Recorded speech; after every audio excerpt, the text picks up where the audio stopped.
네, 제사장과 레위인의 직무와 그리고 제사장에게 돌아가는 몫에 대한 이야기입니다. 이 이야기는 고라 일당의 반역으로부터 시작해서 또 이스라엘 백성들이 많이 연병으로 인해서 죽고 아론의 지팡이 사건 이후에 있었던 일로 다 이어지는 이야기입니다. 왜냐하면 결국은 고라 일당이 반역을 했을 때 그들의 반역의 이유가 그들이 레위 지파로서 고아 자손이었잖아요. 레위 지파로서 왜 우리는 제사장의 직무를 못하냐? 너네나 우리나 다를 게 뭐냐?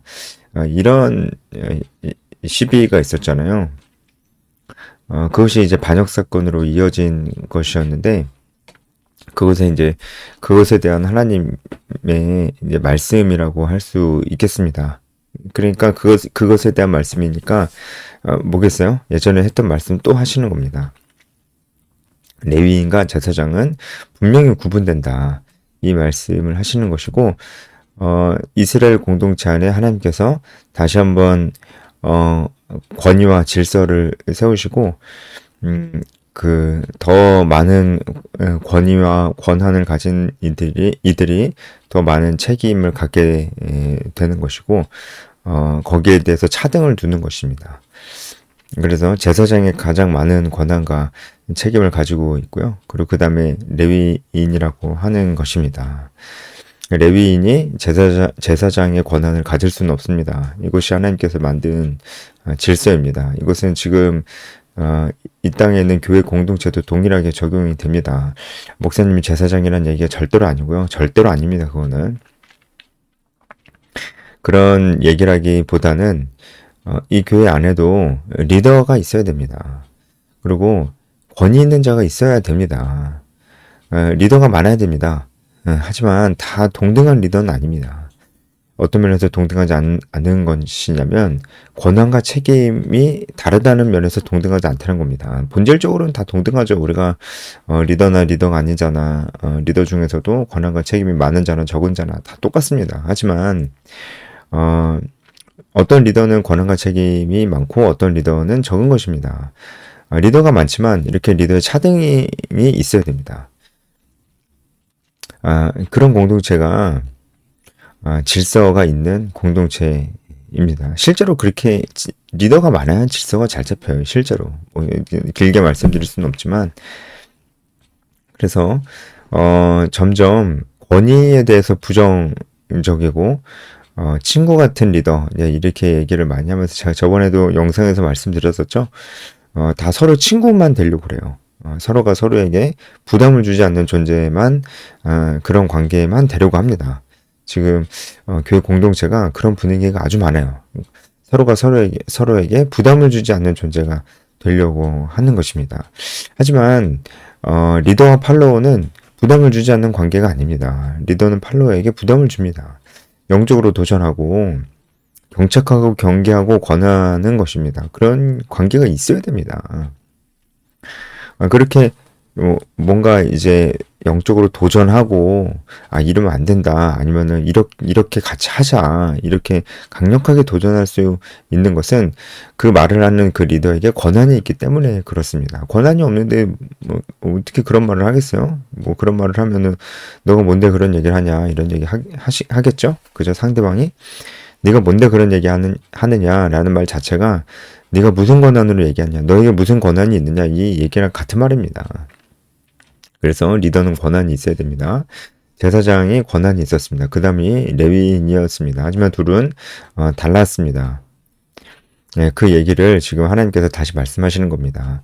왜냐하면 고라 일당의 반역이 곧 레위 지파에서 시작된 제사장들에 대한 반역이었기 때문에 그렇고 이것이 이스라엘 공동체 전체의 질서를 흔드는 것이었고 그런 공동체는 하나님께서 절대로 기뻐하지 않으시는 공동체였고 결국은 그 가정 내면으로 들어가 보면은 이들이 하나님의 말씀을 믿지 않았기 때문에 하나님의 말씀을 업신여겼기 때문에 업신여기기 시작하면은 이제 하나님께서 정해놓으신 그 질서도 우습게 여기거든요. 그래서 그 반역하는 반역하는 모습이라는 그런 열매로 나타났던 것이기 때문입니다. 그래서 이런 일이 이제 다시는 있어서는 안 됩니다. 그래서 다시 한번 말씀을 해주시는 겁니다. 그래서 18장의 말씀은 다 이제 그 앞부분의 말씀 다 그런 말씀이고요. 1절에 보면은 아론과 아론의 아들들에게 말씀하시는 건데, 너희의 제사장 직분에 대한 죄를 함께 담당할 것이니라. 제사장 직분을 수행하면서도 죄를 짓습니다. 제사장들도 죄를 짓잖아요. 그 죄는 스스로 담당을 해야 됩니다. 그래서 대속죄일이 있었잖아요. 제사장도 자신의 죄를 하나님 앞에 이제 속죄받는 시간이었습니다. 대속죄일 이런 일이 있는 것입니다. 그리고 이제 평소에는 이스라엘의 죄를 하나님께 가지고 나오는 일을 제사장이 했었죠. 2절 보면 레위 지파를 데려다가 너와 함께 있게 하고 너와 내 아들들이, 그러니까 제사장들이죠. 증거의 장막 앞에 있을 때 그들이 너를 돕게 하라. 레위 지파는 제사장들을 돕는 것이 그들의 역할입니다. 하지만 종이 아닙니다. 종이라는 뉘앙스는 어디에서도 찾아볼 수 없습니다. 동등합니다. 하지만 역할이 다른 것입니다. 3절에 레위인이 제사장과는 확실히 다르다는 것을 말씀해 주시고, 어떤 부분이냐면 성소의 기구와 제단에는 레위인들은 가까이 할 수 없습니다. 제사장만 그렇게 할 수 있습니다. 레위인은 4절에 제사장과 합동해서 장막의 모든 일을 합니다. 그 이외에 다른 사람들은 안 됩니다. 아론과 아론의 자녀들, 그리고 레위인들 이외에 다른 사람들은 가까이 하지 못합니다. 이 일들을 이제 레위인들이 해 나가야 되는 것입니다. 6절, 7절에 되게 중요한 표현이 나오는데요. 바로 선물이라는 표현입니다. 그 레위인들을 택하셔서 제사장들에게 선물로 주었다, 이렇게 말씀을 하시고요. 6절에 그렇게 말씀하시고 7절에는 이 제사장 직분도 너희에게 선물로 준 것이다, 이렇게 말씀을 하십니다. 그러니까 제사장들은 그 제사장이라는 직분을 선물로 받은 것입니다. 그리고 레위인들도 그 직분을 선물로 받은 것이고, 이 제사장들에게 레위인을 선물로 준 것입니다. 그래서 레위인이 제사장을 도울 수 있도록 그렇게 선물로 준 것입니다. 이 선물이라는 표현이 무엇을 보증하냐면 레위인이나 제사장이나 본질적으로는 동등하다라는 것을 증거하는 것입니다. 왜냐하면 제사장이 자기가 잘해서 자기가 뭔가 열심히 노력해서 제사장이 된 게 아니에요. 말 그대로 하나님께서 선물 그냥 주신 거잖아요. 제사장이라는 직분이 그냥 주신 겁니다. 그러니까 태어나 보니까 아론의 자손이었다. 그러면 그냥 태어나 보니까 그냥 제사장이 된 거예요. 뭐 금수저인가요? 뭐 금수저라고 볼 수는 없어요. 네.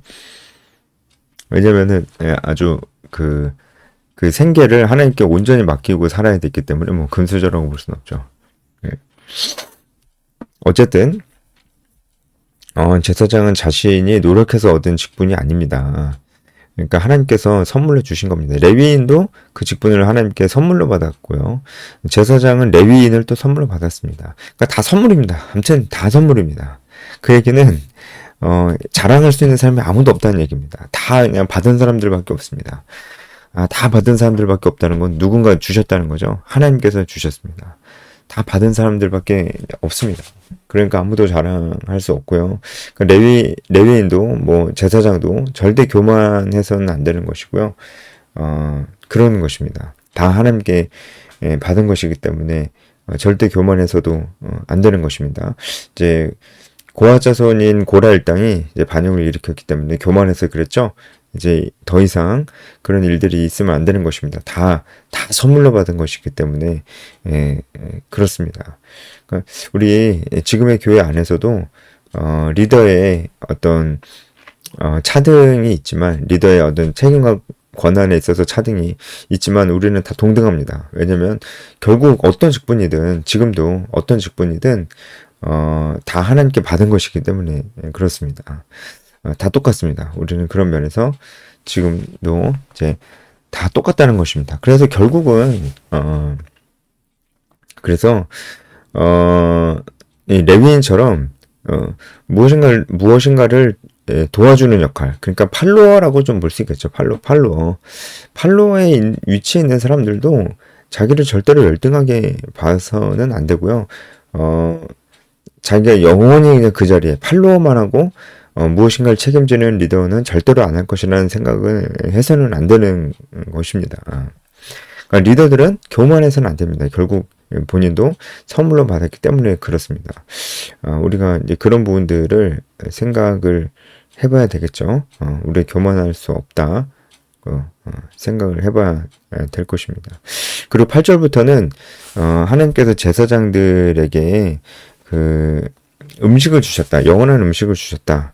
이제 11절에 영구한 몫의 음식으로 주셨다는 이런 표현이 나오는데 제사장의 몫에 대한 그런 이야기입니다.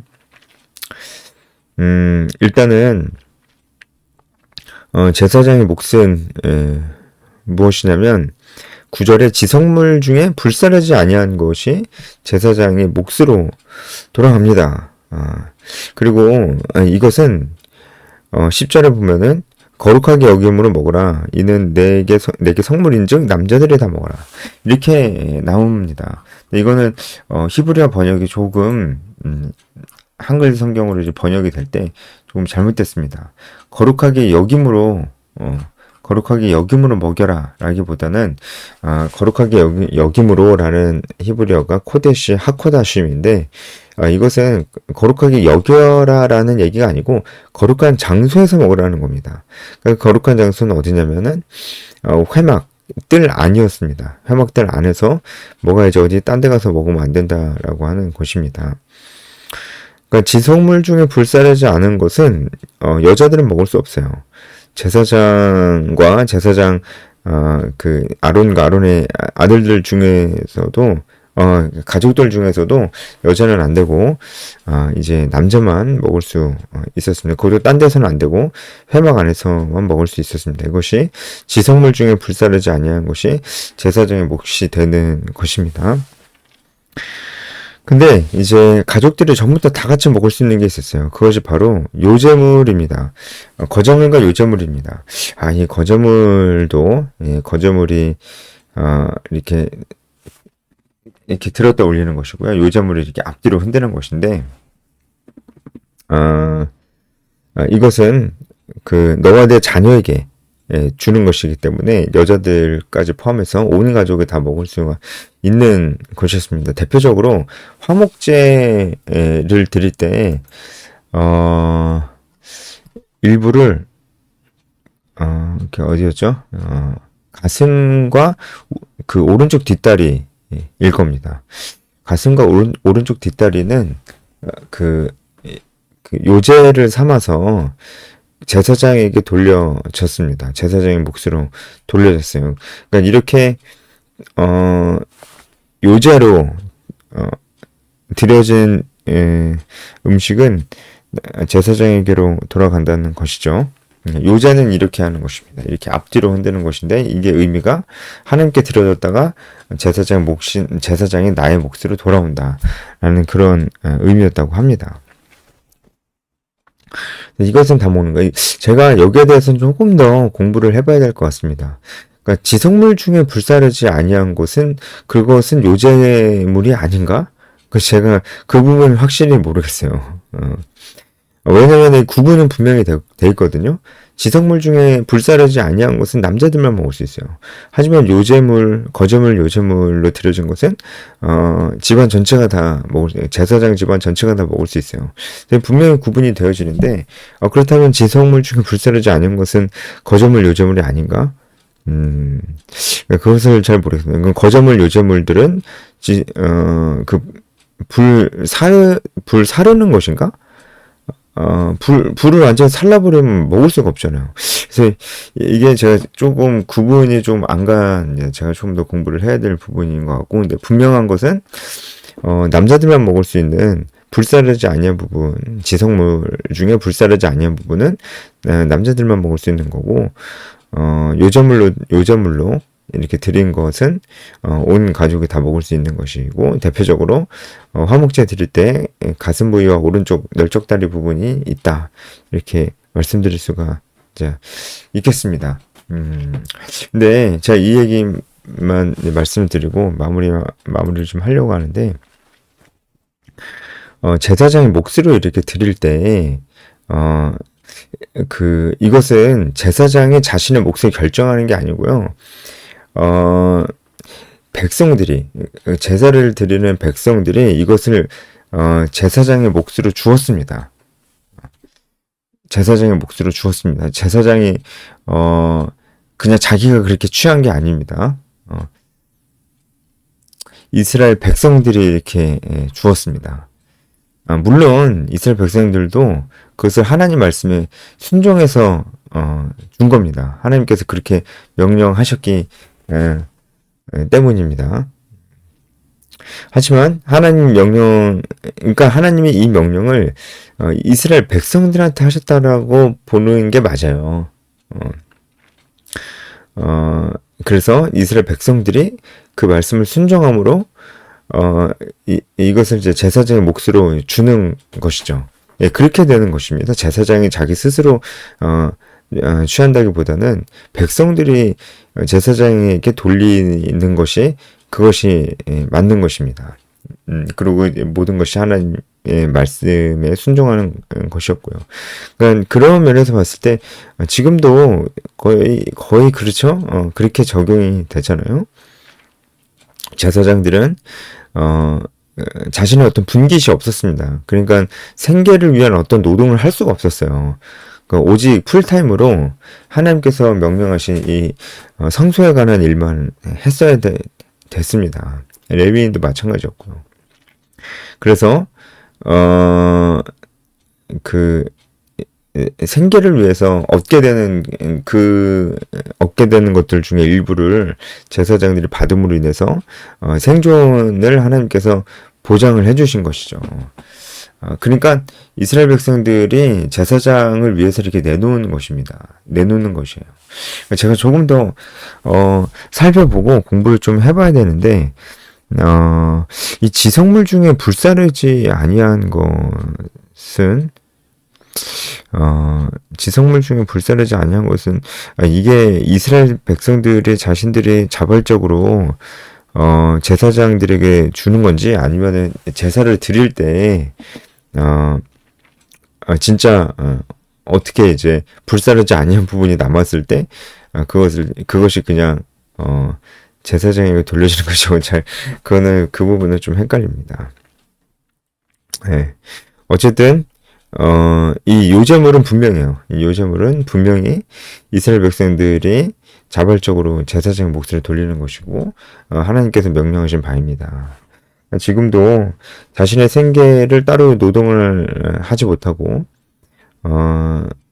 이제 하나님의 일에만 전념하고 있는 풀타임 사역자들이, 이런 후원을 필요로 합니다. 뭐, 저도 마찬가지고요.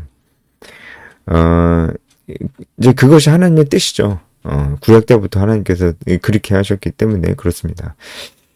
이들이 그 요제물로 제사장의 몫으로 돌리는 이 제물은요, 사실 지금의 헌금과도 같다고 볼 수 있어요. 왜냐면 이 당시에 이스라엘 백성들이 유목민이었잖아요. 유목민이니까 농사를 안 졌을 것이고, 언제 떠날지 모르는데 어떻게 농사를 집니까? 농사를 안 졌을 것이고, 그러니까 유목민으로서 보통 가축을 다루잖아요. 가축을 치니까 가축이 곧 재산입니다. 가축이 곧 재산이에요. 근데 제사를 드릴 때는 다 가축이 쓰이잖아요. 그러니까 자신의 재산 중에 일부를 들고 오는 겁니다. 그러니까 헌금하는 거죠, 헌금. 예. 그래서 이제 그 중에 제사장의 몫을 돌린다는 것은 지금의 후원 개념과 아주 같다고 저는 보여요. 그래서 그렇게 됐을 때 이 하나님의 공동체가 잘 유지가 될 수 있다. 그러니까 이게 제사장이 교만하지 않도록 또 해놓으신 그런 장치가 아닐까 이런 생각이 듭니다. 그럼 제사장은 어쨌든 굉장히 큰 권한을 가지고 있었고, 백성들도 제사장에게 순종했고, 네, 그랬으니까 또 하나님과 직접 만나고 이제 성소와 지성소에서 이렇게 거기 안에 들어갈 수 있었던 그런 특권을 가지고 있었으니까 특권이 있다는 거는 교만해지기 쉽다는 거거든요. 근데 제사장이 교만해지기 쉬워요. 그런데 그 제사장이 교만하지 않을 수 있었던 이유는 그 제사장 본인도 이스라엘 백성들이 하나님 말씀에 순종함으로써 그 재물 중에 일부를 자기에게 돌려줘야 먹고 살 수 있었기 때문에 그렇습니다. 결국은 이스라엘 백성들이 그렇게 해야 먹고 살 수 있었으니 겸손할 수밖에 없죠. 이스라엘 백성들을 얕보고 이제 그럴 수 없죠. 우리는 다 똑같구나. 나도 그냥 똑같구나. 이런 생각을 제사장이 할 수 있었던 겁니다. 저도 이제 후원받고 살면서 이제 기도 편지 보낼 때나 후원자들을 생각할 때 그때 참 겸손해집니다. 아무래도 이제 사역자는 가르칠 일이 많잖아요. 가르칠 일이 많잖아요. 항상 이제 가르치게 되는데 가르치기만 하다 보니까 교만해지기 쉽거든요. 진짜 그래요. 그런데 이 후원받는 삶은 언제나 이 마음을 겸손하게 합니다. 이것이 하나님의 뜻이 아닐까 이런 생각이 듭니다. 네, 오늘 여기까지 하겠습니다.